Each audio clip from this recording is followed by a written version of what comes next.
Hello my dear students. So let's start the class Programming in Java, class 9. Okay. So today we will be dealing with few of the programs. The first program which I would like to illustrate before you is write a program in Java to accept a number and check whether the number is an even number or not. Okay. First let me explain you what is an even number. An even number is a number which can be divisible by the sum of the individual digits. That means 126 is a number, right? So 126 is composed of 3 of the digits, that is 1, 2 and 6. That means when all these digits are being summed up, are being added, the total comes to be 9. Now this very particular number, that is 126, if this 126 can be divided by this number, that is the sum of the individual digits, in such a way that the remainder comes to be 0, then the number is said to be an even number. Okay, so let's start. First of all, import java.util. Here this is the java.util. This is what? This is the library file. After that, public class sxcs. Sxcs is what? It is the name of the class. You can take this as anything, understood, any of the name apart from keyword.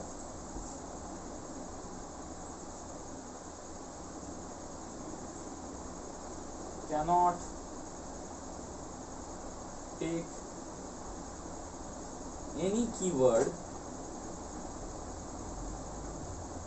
as class name. Okay, cannot take any keyword as class name. This is very important. You are not supposed to take the class name as keyword. You cannot take any of the keyword as class name. Okay, apart from that you can give any of the name. Clear? After that, public static void main string args, passing on string arguments to the main function. Over here this is the main function. Clear? Return type is void. This main function is not going to return any of the thing. It is just accepting over here string arguments. Clear? After that, scanner in is equal to new scanner. What does this line? This line, every time in each of my videos I have tried to make you understand what is this line for. Scanner in is equal to new scanner system.in. What is this line doing over here? The process which is done over here is creation of an object, right? Creation of an object, and creation of an object is also known as instantiation. Creation of an object is also known as instantiation. I have instantiated a object, an object, sorry. Okay. After that, int num10. See, what does the question over here tells us? We are supposed to accept a number, right? That means we are first of all supposed to prepare a container, a variable which is going to store the number. For that purpose, int num and 10. Why have I taken 10? Let's go to the mathematical part first. See, this is the number, 126 is the number.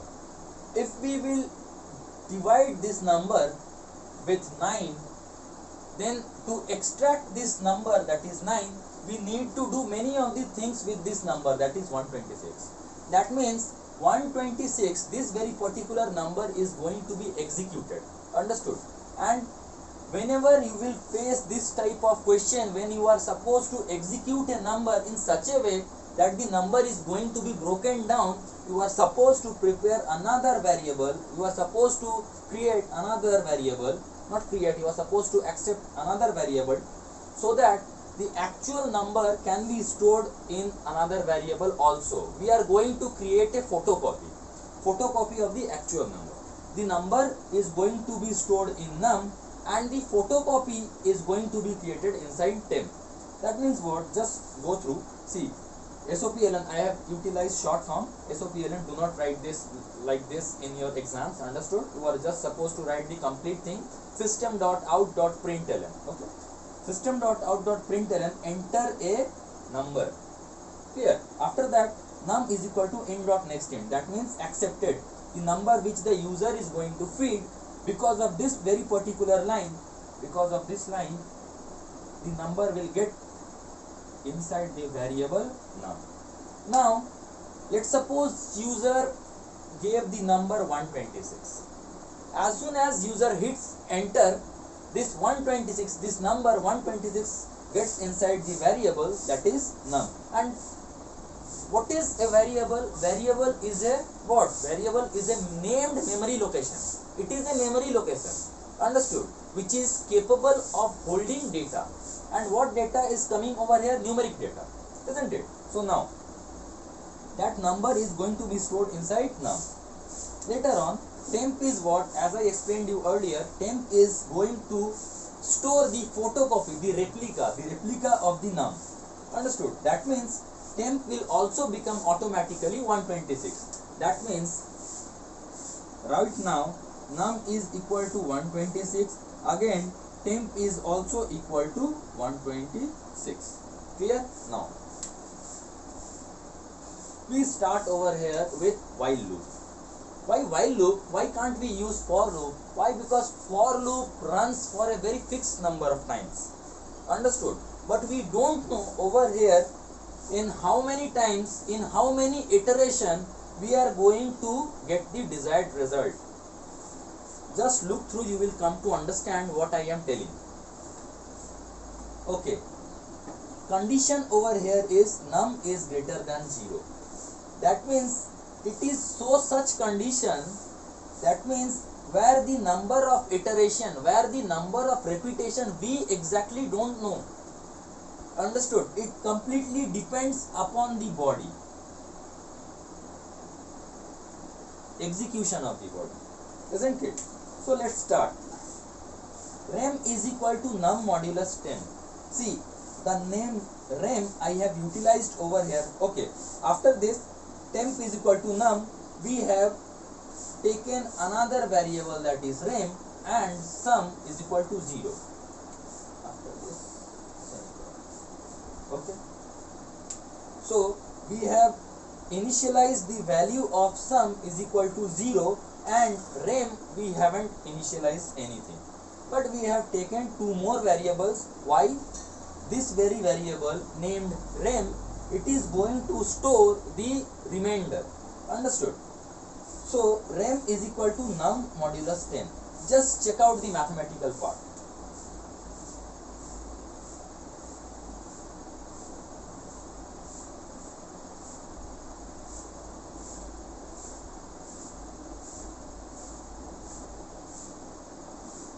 Num is 126. Now if num is 126, over here what is written? Rem is equal to num modulus 10. That means rem is equal to 126 modulus 10. And what is the meaning of modulus? What is the meaning of modulus? Modulus means it is utilized to extract the remainder. Clear? That means on executing this line, it implies that 126 is supposed to be divided by 10, and the remainder after division, after the completion of the division of this one, the remainder is supposed to be stored inside rem.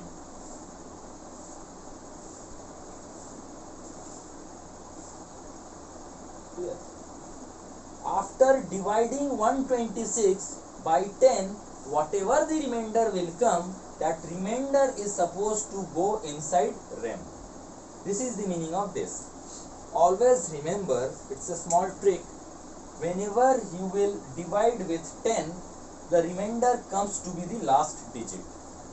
Clear? Simple trick. 126 is the number. Whenever we will divide 126 with 10, the remainder will come to be 6, the last digit. If we will divide 126 with 100, the remainder will come to be 26. And if we will divide 126 with 1000, the remainder will be the whole thing, 126. Clear? The number of 0 decides. If the number of 0 is 1, the last digit, remainder will become the last digit. If the number of zeros are 2, the remainder becomes to be the last 2 digits. Clear? Okay, let's proceed. So remainder is equal to num modulus 10. So rem, right now rem stores the remainder, the last digit, right? After that sum is equal to sum plus rem. What does this imply? Why have I written over here? See, I have initialized the value of sum to be 0. That means right now the sum contains what value? 0.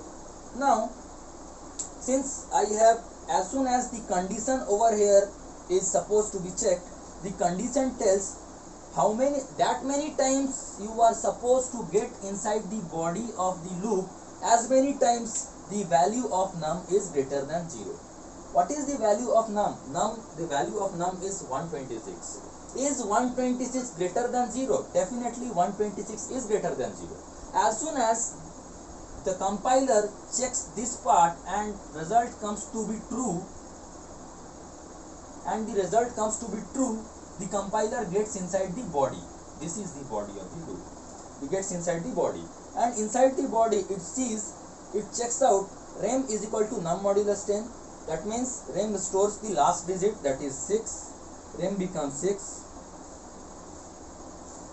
After that sum, what was the value of sum? The value of sum was 0. So this very particular line says modify the value of sum. Understood? Modify the value of sum in such a way that the previous value of sum plus the previous value, means final value of rem, becomes the final value of sum. Here, whatever the previous value of sum was there and the value of rem was there, add them both and store them inside the sum. Here, that means the value of sum changes. Previously value of sum was 0, now sum will become something else. Let's see. The value of sum will be 0 plus rem. Right now what is rem? 6. So finally this value of sum becomes what? The value of sum becomes 6. Clear? Now the last part, num is equal to num by 10. This is division symbol. Clear? Do remember that modulus symbol is used to store remainder, and this division symbol is used to store quotient. Since you guys are of class 9, I hope you all know what is the meaning of remainder and what is the meaning of quotient, right? 126 on dividing with 10, 126 on dividing with 10, the remainder comes to be 6 and the quotient comes to be 12. Clear? So num becomes how much? Num by 10. That means the previous value of num was what? The previous value of num was 126. And as soon as it will execute this line tells what? Modify the value of num so such that the value should be on dividing with 10 the quotient, right? The value should be the quotient. That means on dividing 126 by 10, the quotient comes to be 12. Clear? We should not get the decimal value. Why? Because see, we have taken integer. The type of the variable is int, and this very type of data type is not capable of withholding decimal values. That means, as we all know that 126 on dividing by 10, it becomes 12.6, right? But over here, since we have taken int is a data type which is not capable of withholding any decimal value. It will simply accept the whole content, the integer value. Is that clear? So now this very particular line is utilized to reduce the number in such a way that the last number gets omitted, the last digit gets omitted. Now the value of num have become 12. Clear? Current value of temp is, it remains the same, 126. Num became 12, rem became 6, sum became 6. Clear? Again it comes back over here. While num is greater than 0, is the value of current num greater than 0? What is the value of current num? Current num is 12. Is 12 greater than 0? Definitely it is greater than 0. Again it will execute. Rem is equal to num modulus 10. Current value of num is 12. 12 modulus 10. That means the value will be 2. Clear? So rem becomes how much? Current value of rem becomes 2. Again sum is equal to sum plus rem. What was the last value of sum? The last value of sum was 6. So this line tells modify the value of sum in such a way that the previous value of sum plus the current value of remainder. Current value of remainder is 2. That means final value of sum will be 6 plus 2. Clear? So sum becomes how much? Finally the sum becomes 8. Clear? Again num is equal to num by 10. Num was how much? 12. 12 by 10. What will be the quotient? Quotient will be simply 1. Num will be 1. Clear? Again it comes over here while num is greater than 0. Again what is the resultant? Yes, 1 is greater than 0. True. Again it gets inside. Rem is equal to num modulus 10. Current value of num is 1. 1 modulus 10. What will be the remainder? Remainder will be simply the value of num, that is 1. Remainder will be 1. Okay. Sum is equal to sum plus rem. Initial value, last value, previous value of sum was 8. 8 plus 1. 8 plus 1. How much? It becomes 9. At last num is equal to num by 10. Num is right now, num is how much? Num is right now the value of num is 1.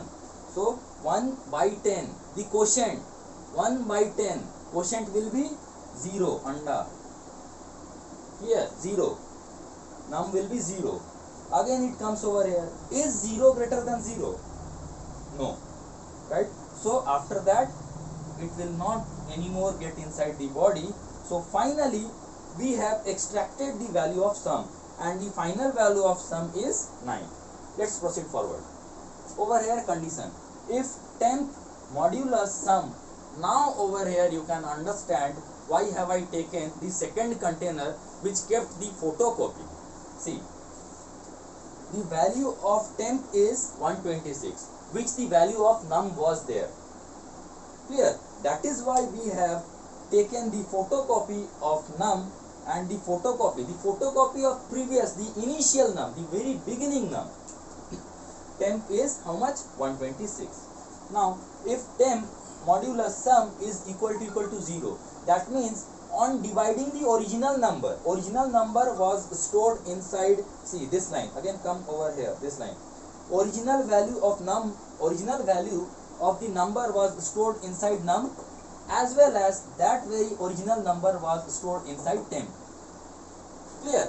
The value which the user gave, that was present in num as well as that was present in temp. Both the containers were having the original value, right? Since this num got disturbed, because of the execution of this part, the value of num got disturbed, but still the actual value is still stored inside temp. So the actual value modulus sum is how much? Sum is the sum of all the individual digits, right? The sum of all the individual digits, right? So now original number modulus sum is equal to 0. If the original number on dividing by with the sum of all the individual digits comes to be, the remainder comes to be 0, condition satisfies, and system.out.println temp plus is a even number. This part the compiler will not get inside, it will simply get pasted on the screen so that it looks beautiful. Temp is having the original number, that means the result will come to be 126 is a even number, something like this it will display, right? If not, this else part will execute and it will display how much, what? System.out.println temp is not an even number, that means 126 is not an even number. Is that clear? Hope you have understood this. So let's begin with the another, what to say, program.